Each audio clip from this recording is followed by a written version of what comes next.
The first step is to plan. You want to write down the idea you have, what you want to do, and kind of plan out the materials and colors that you're going to need.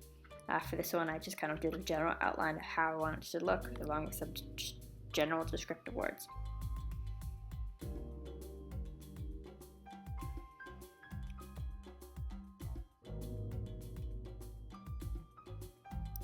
Then usually a day later, I come and I set up my whole setup. I move all the lights from where they are. I move all the cords onto my bed so I can plug both my lights in and my computer in. Then I clean up, just because my desk is usually a mess. So putting brushes where they belong, wiping up any messes from before.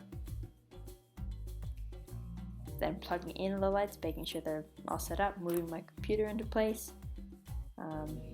Putting the backdrop in, which is a big piece of cardboard. Then wiping off all my makeup, just because I need a base for this makeup. So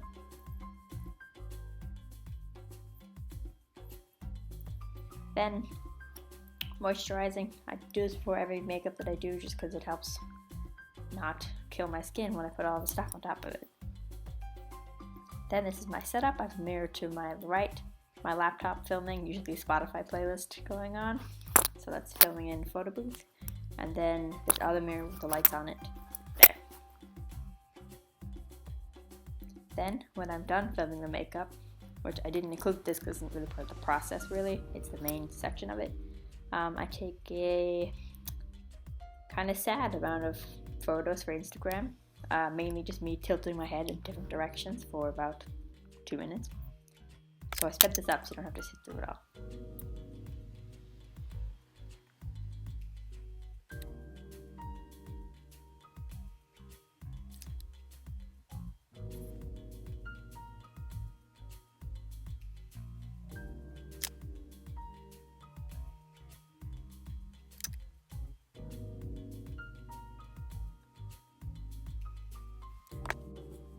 Then I like to take a video for Snapchat, or just a picture. This is just really the first step in letting people know that I've done something, because it's the most immediate one, because I don't have to bother putting a filter on it like the Instagram one. Also, it's just fun. I like to be goofy.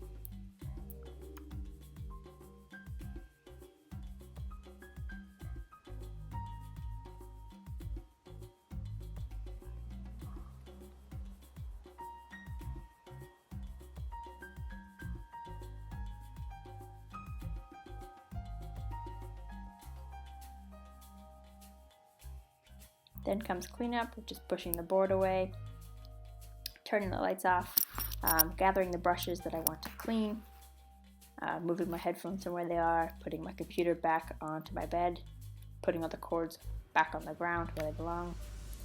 Then after I shower, there's almost always stupid dregs of makeup that gather on my eyes, so I wipe those off.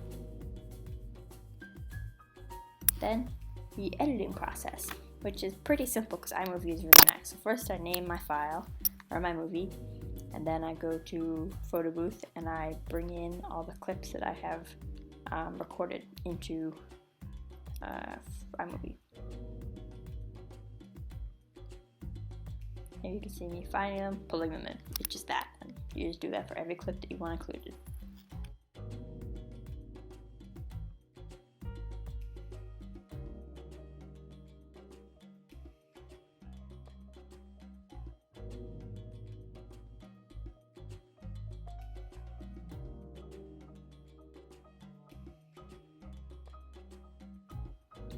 Then the actual editing process starts, and you have to, or at least I like to pick a clip. I start at the beginning and I go towards the end. And I usually, when I start filming, you can see my hand is like a retreat, so I trim all the clips so that they include just where I want them to start and where I want them to end. And then I hit that button, I say show me the speed editor, and then I shove them all together. Those are the parts I want to be sped up. The parts that usually take over a minute, I will speed up, or that aren't essential to the video, that are just kind of like a time-lapse thing, I will speed them up.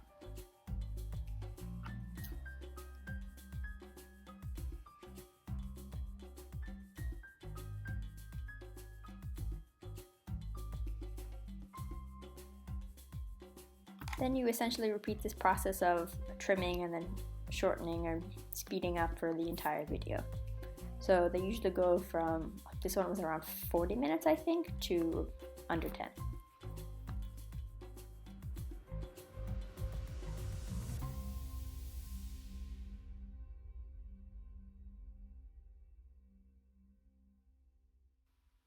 Then I just add a title to the beginning and then a title to the end that says thanks for watching.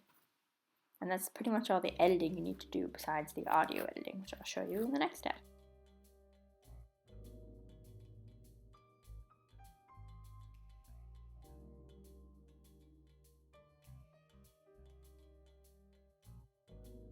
So I sit down with my computer for editing the audio, or recording the audio, and all you do is in iMovie you just hit record audio, and then it gives you a countdown, you start talking, and then you hit the space bar, or you just end it whenever you want to end. And you can edit that by trimming it, so that if you go at the end, you can kind of cut that off, and I do that a lot, so it's pretty handy.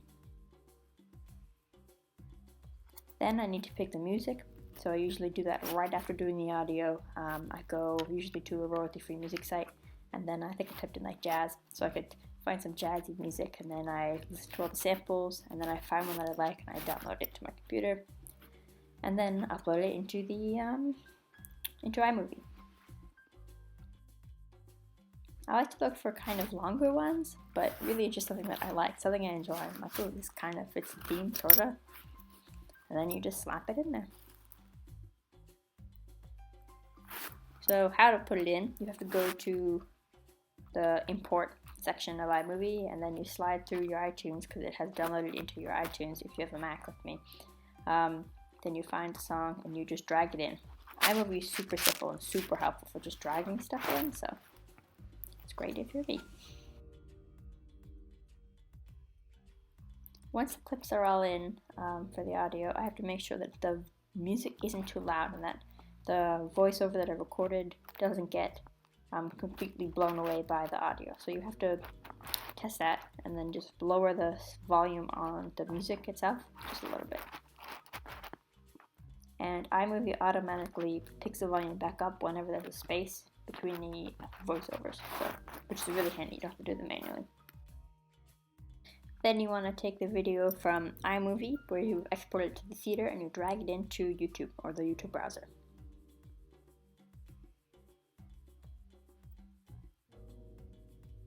Then YouTube kind of spits out all this random title information, so you delete that, put in your title, put in your description, fill in the tags, which are for how people find you, and then you just hit upload. And that's really all you need to do. Thanks for watching.